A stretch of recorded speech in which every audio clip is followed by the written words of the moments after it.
The Spearman is a time rush archery combat game based around ragdoll physics that harkens back to the archery games we all used to play at school when no one was looking. In the Spearman, the player throws spears at enemies that appear on hovering platforms.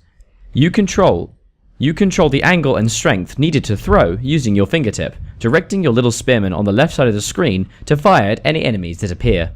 At the start, it appears fairly simple and easy. An archer appears, you fire and miss. You soon learn that a body or neck shot kills instantly, while it takes 2 shots to the leg to do anything useful. After they die, the enemy falls from the platform with a gruesome stabbing sound, complete with the expected ragdoll effects. Alongside this, a strange little gold coin icon appears. You continue on like this, firing at appearing enemies until suddenly, it changes. Now, enemies sometimes come with helmets, so you can't headshot them instantly. What's this?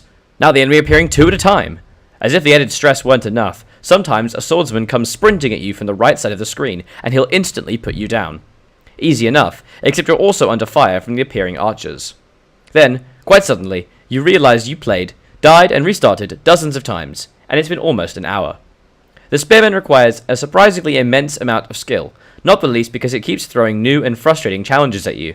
The enemies get more numerous and armored the further you progress, meaning you will always eventually become overwhelmed and die. Eventually, you'll finally realize that the gold coins can be used to purchase upgrades for your character that protect him from the arrows of your enemies. In the Spearman, like all good games, you are hurt exactly the same as your enemies. 2 shots to the legs, 1 to the chest, or head will kill you. The only way to survive is to hope the enemy misses you, armor up, or kill them before they get a chance to put you down. It is highly recommended to do the latter. The inclusion of ragdoll physics, while satisfying to watch, especially because you hit their lifeless, crumpling bodies as they fall a second time as a personal challenge, adds an additional layer of strategic gameplay.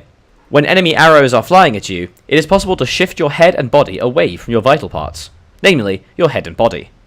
You're not able to move fully, but it's definitely possible to shift yourself lightly by angling your character so as to avoid horrible death.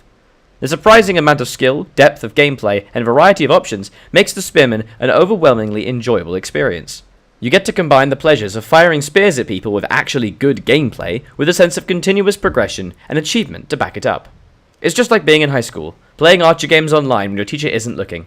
Except, this time, the gameplay is a lot richer and more rewarding than just evading your teacher.